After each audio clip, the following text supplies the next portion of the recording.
Theologian John Dominic Crossan is quoted as saying, "Emmaus never happened."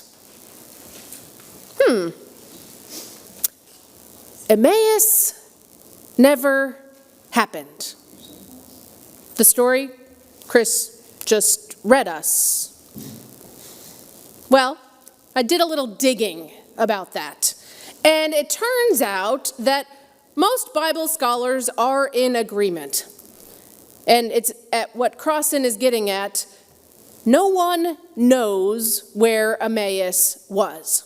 There's no evidence of it being a factual place. So, Emmaus never happened. So it is with a lot of our Bible stories, though, if you think about it. But we have to remember about how this book came to be, right? First, the stories were witnessed. And then somebody told the story to somebody else, and somebody told it to somebody else. And if you've ever played that telephone game, you know how well this is going to go, right? And they told it from person to person to person, and eventually somebody would write it down. But they didn't write it down in English. They would write it down in whatever the language was of the day.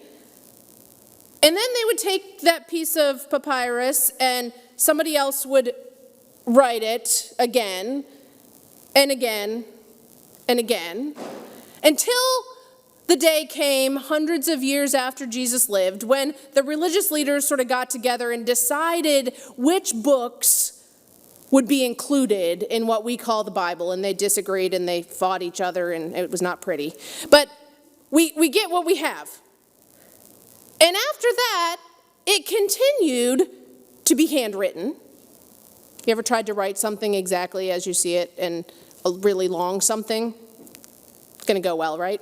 Okay, so then it's translated out of the original language into another language and into another language. And at some point, the printing press is invented, 1500s. Okay, we got a little bit of time here.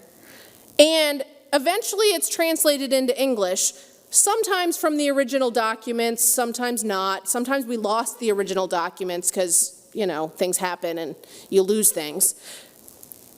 You get the idea.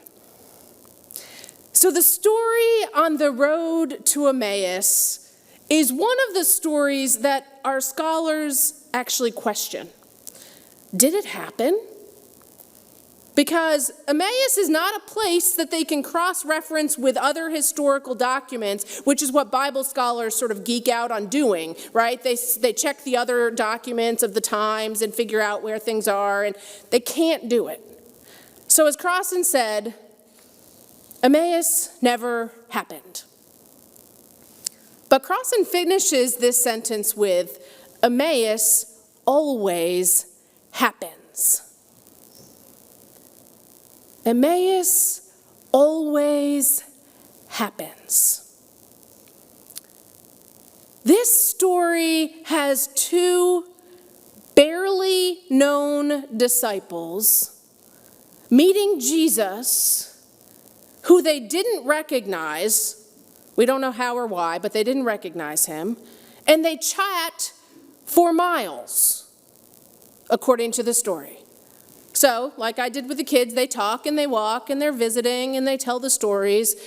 And as good Jewish people, they invite their guest to stay with them. And it's then in the breaking of the bread that they're like, oh, Jesus, we see. If indeed Emmaus is always happening, then we, like the disciples of that day, are invited into this story. And as the story tells it, the risen Christ invited conversation. Jesus said, "What are you talking about? What's happening? what would it mean for us to be invited into conversation with the risen Christ, into conversation with the divine, to know that we are experiencing life and that the divine wants to talk with us about it? The divine cares about what's going on in our lives.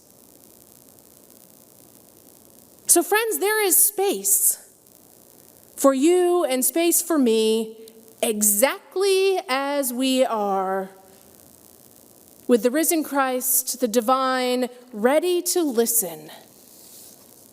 Just as there was in this story for the disciples on that road to Emmaus. And if Emmaus is always happening, then we, like the disciples, don't actually need to recognize the risen Christ in body form. I mean, the story has Jesus right there, and they still didn't see him. So we are invited to recognize the risen Christ in action, just like they did that day. There's that saying that the Christ in me sees the Christ in you, right? That we see not always with our eyes, but with our hearts, with our minds. Those first disciples recognized the risen Christ when the bread was broken. We recognize the risen Christ in others when we're paying attention. We can recognize the risen Christ when we see somebody doing something kind. I was remembering this news story that I had seen a few years ago when an 18-year-old shoe store salesman, Jacob Taylor, was helping a child with autism. And this story said that he sat down and he helped her, and he said, I tried to be really gentle with the girl. When she asked for shoes, I ran to get them because I knew as soon as it was possible, because I knew she wasn't going to be very patient. And I reassured her that it was going to be okay. And when I helped her put her foot in the shoe, I explained that the new shoe might feel different than her other shoes. The parents noticed this employee going out of their way to be kind to their child. And sitting here today, we can recognize the risen Christ in this young man or in anyone being kind. We recognize the risen Christ when someone is a good neighbor. One of the Facebook groups I'm part of, somebody shared this story. Today I dropped my wallet in the parking lot near my dentist, and a kind stranger picked it up, located my insurance card, called the State Farm, who matched her through to my voicemail to tell me she was leaving it at the local art store where she trusted I could pick it up. What could have been a huge headache was instead an incredible act of kindness from a stranger. And this person said, there's still so much good in the world. Do something today and every day to contribute to it. We recognize the risen Christ in the stranger who does something kind. They go out of their way to do something kind. Consider this quote from Paula D'Arcy.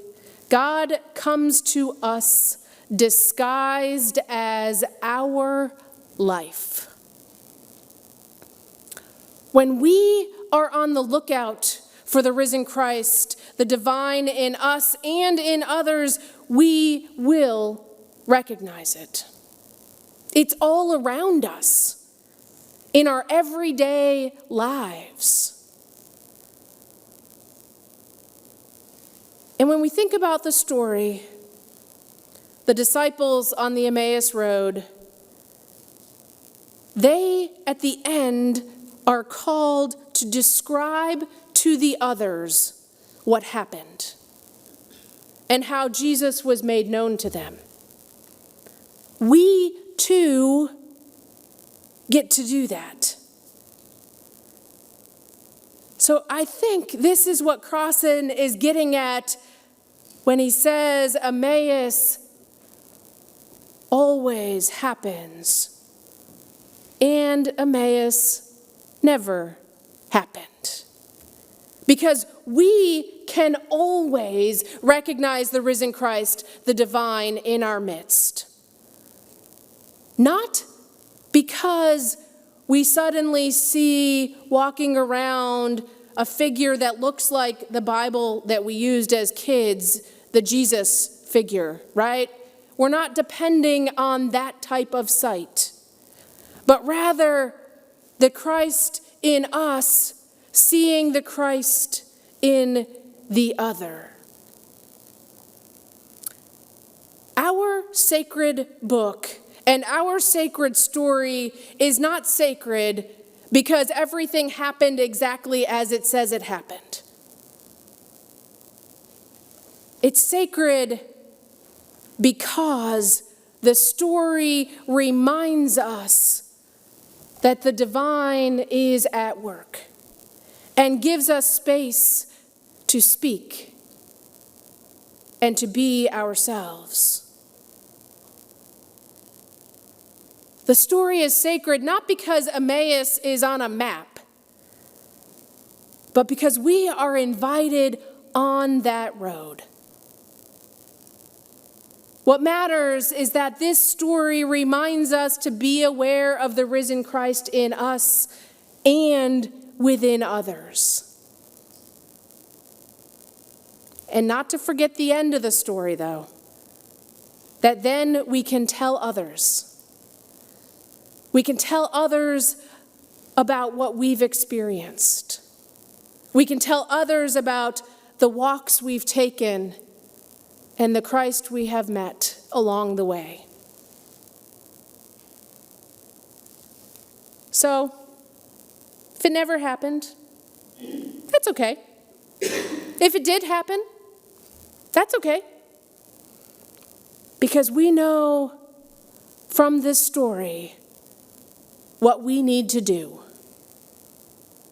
Thanks be to God. Amen.